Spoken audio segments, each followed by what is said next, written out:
Booster কাটার।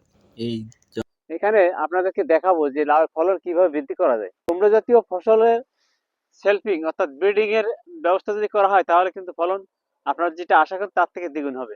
আজকে সেই কার্যক্রমটাই দেখাবো। এখানে এই যে ফুলটা ফুটে গেছে এ আজকে পরাগায়িত হবে, কিন্তু এর আগেই দেখা যাচ্ছে যে এখানে অনেক সময় এই ফুল থেকে পোকা আকৃষ্ট হয়ে ফ্রুট বোলারে ফলটাকে সিদ্ধ করে দেয়।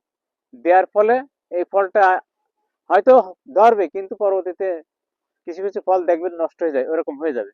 বাট এখানে যে ফুলটা আছে এটা ফুটবে আজকে বেলা 11টা থেকে বেলা 3টা 4টার ভিতরে। প্যাকেট দিয়ে এভাবে আমরা ঢেকে দেবো। ঢেকে দিয়ে এই যে স্টাবলার মেশিন আছে, স্টাবলার মেশিন দিয়ে আমরা এর উদ্দেশ্য হলো ফ্রুট বোলার যেটা ফল ফল ছিদ্রের যে পোকা আছে ওই পোকাটা এখানে ছিদ্র করতে পারবে না, পোকা অ্যাটাক করতে পারবে না।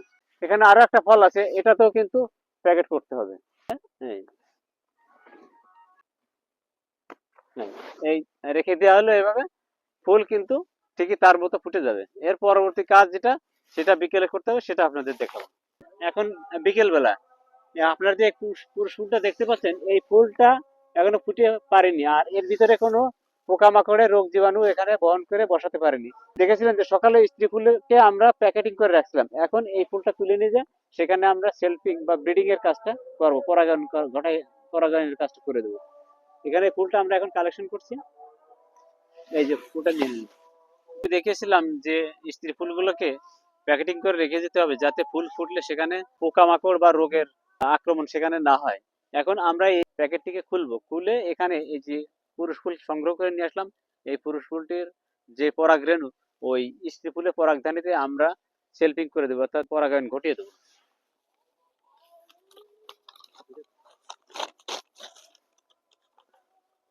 এই যে দেখুন দর্শক এই অবস্থায় আছে। এখন এই যে পুরুষ ফুলটি দেখুন এইভাবে এই যে পাপড়িগুলো এইভাবে ফেলে দিতে হবে।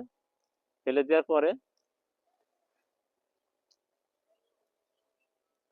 এই যে এখানে পোলেন আছে অর্থাৎ পরাগরেণু আছে, এই পরাগরেণুটা আমরা এই যে দেখুন এই যে পরাগায়ন করিয়ে দিলাম। পরাগায়ন করা হয়ে গেল। এখন আমুলটাকে ফলটাকে এইভাবে এইভাবে আটকে দিলাম। এখানে চিন্তার বিষয় যে এটা ফলটা এর ভিতরে বড় হবে কি।